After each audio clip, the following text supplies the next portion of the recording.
नेहरू महाविद्यालय एकमात्र जनपद में ऐसा महाविद्यालय है जहां हर छात्र छात्राओं की अपेक्षाएं होती हैं कि हमारे बच्चे यहां पढ़ें। और इस बार जो छात्र छात्राओं के एडमिशन हुए इसमें बहुत धोखाधड़ी हुई है। जिन बच्चों के मेरिट लिस्ट में नाम थे उनके एडमिशन नहीं हुए हैं, उन्हें भगा दिया गया, बोल दिया गया 4 बजे आना, 3 बजे आना। दूर दराज से बच्चे आते हैं, वो परेशान हैं।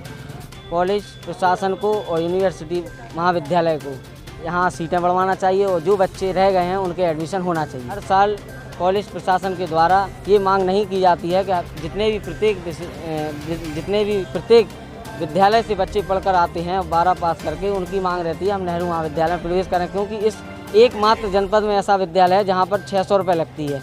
आज लोग कोविड-19 से परेशान हैं, लोगों के पास फीस भरने के लिए पैसे नहीं हैं, 600 रुपये फीस लगती है। इसलिए हर बच्चे की प्राथमिकता होती है कि नेहरू महाविद्यालय में पढ़ाई करें। महाविद्यालय के द्वारा यहाँ इन सब बच्चों की मांगें पूरी नहीं की गई। हम लोगों ने जो मांग की है कि वो पूरी नहीं हुई, एडमिशन नहीं हुए, तो समाजवादी छात्र सभा उग्र आंदोलन के लिए बाध्य होगी। उसके जिम्मेदार कॉलेज प्रशासन और महाविद्यालय होंगे।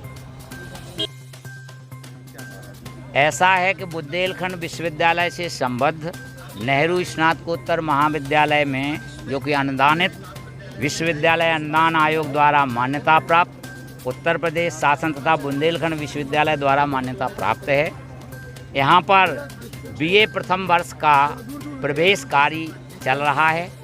बुंदेलखंड विश्वविद्यालय द्वारा 15 तारीख लास्ट डेट बीए प्रथम वर्ष की घोषित की गई थी। एक समिति गठित की गई है जो बीए प्रथम वर्ष की प्रवेश समिति है।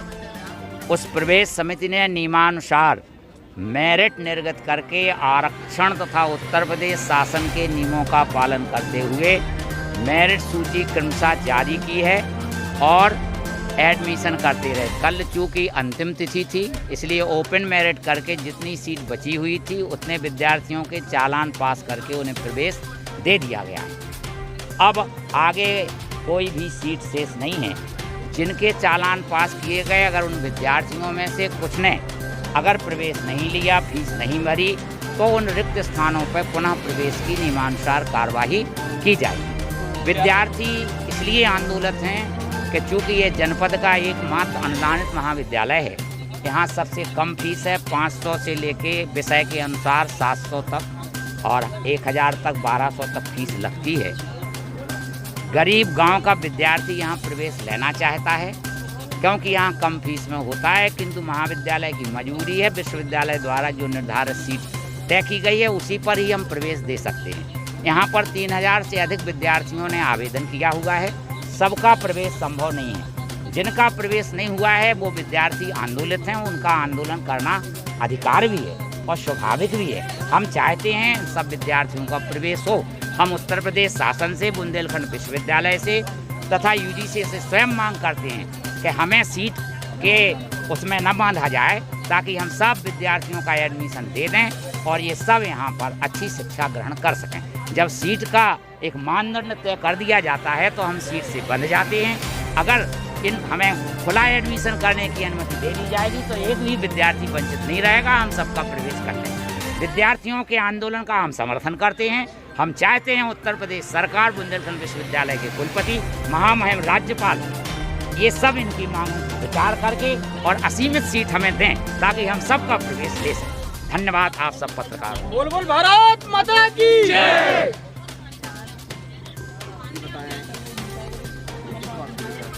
आज जैसा कि गुरुजी ने बताया कि नेहरू महाविद्यालय में कल ओपन एडमिशन था, निष्पक्ष एडमिशन हो रहे थे और जो विद्यालय में उपस्थित था उन सभी विद्यार्थियों के एडमिशन हुए हैं। लेकिन गांव के जो बच्चे हैं, गांव जाने के कारण उनकी बस होती है 4 बजे, वो गांव चले गए थे, तो उनको पता चला कि 5 बजे के आसपास नेहरू महाविद्यालय में एडमिशन हो गए। तो लगभग ऐसे 100-150 विद्यार्थी हैं जो वंचित हैं। यदि नेहरू महाविद्यालय में पूर्ण सीट होने के बाद अगर सीटें बचती हैं तो उनको एडमिशन दिया जाए और प्रशासनिक अधिकार के अनुसार यदि कॉलेज प्रशासन चाहे तो 20% सीटें बढ़ाकर उन विद्यार्थियों को एडमिशन दे सकती है। हम लोगों की यही मांग है कि जो गांव के विद्यार्थी हैं, गरीब विद्यार्थी हैं, जो नेहरू महाविद्यालय में आज उपस्थित हैं, उन सबको एडमिशन दिया जाए। ये मामला नेहरू महाविद्यालय का है। मैं नेहरू महाविद्यालय का छात्र हूँ, BA सेकेंड ईयर का। मेरी स्टूडेंट यूनियन है मैं उसका जिलाध्यक्ष हूँ। मेरा नाम पवन तिवारी टनगा है और हम लोग सीटों को लेके जो यहाँ धरना प्रदर्शन किया, सीटों को लेकर किया, क्योंकि जो सीटें कम हैं बच्चे बहुत परेशान हो रहे हैं, तो सीटों को बढ़ाया जाए और एडमिशन बच्चों के हों।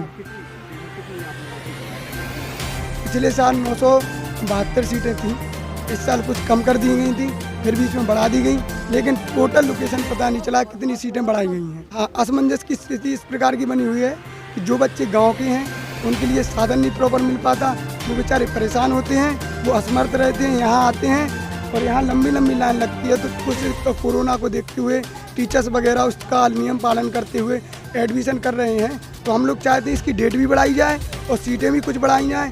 क्या है कि एक्चुअली ज़िला छोटा नहीं है, बड़ा है और बहुत विद्यार्थी हैं, इस वजह से कुछ गांव के भी गरीब विद्यार्थी हैं जो कि उनके जो फार्म भरे जाते हैं ऑनलाइन हो जाते हैं, जमा करते हैं, उनका टाइम हो जाता है, तो उनकी बस का समय हो जाता है, तो वो घर को निकल जाते हैं, फिर वो दूसरे दिन आते हैं, वही 10 बजे आ पाते हैं, तो 11-12 बजे फिर यहाँ आ पाते हैं, फिर वही समस्या चालू हो जाती है।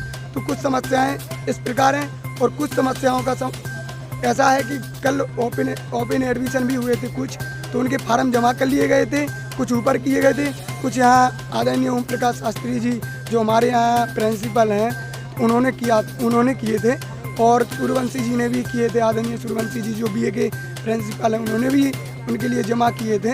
तो उनका अभी क्लियर पता नहीं है कि सीटें कितनी बची हैं, कितनी कंफर्म हो चुकी हैं। तो हम चाहते हैं ऑनलाइन की भी डेट बढ़ाई जाए और सीटें भी कुछ बढ़ाई जाएँ, क्योंकि जहाँ से बच्चे परेशान ना हो।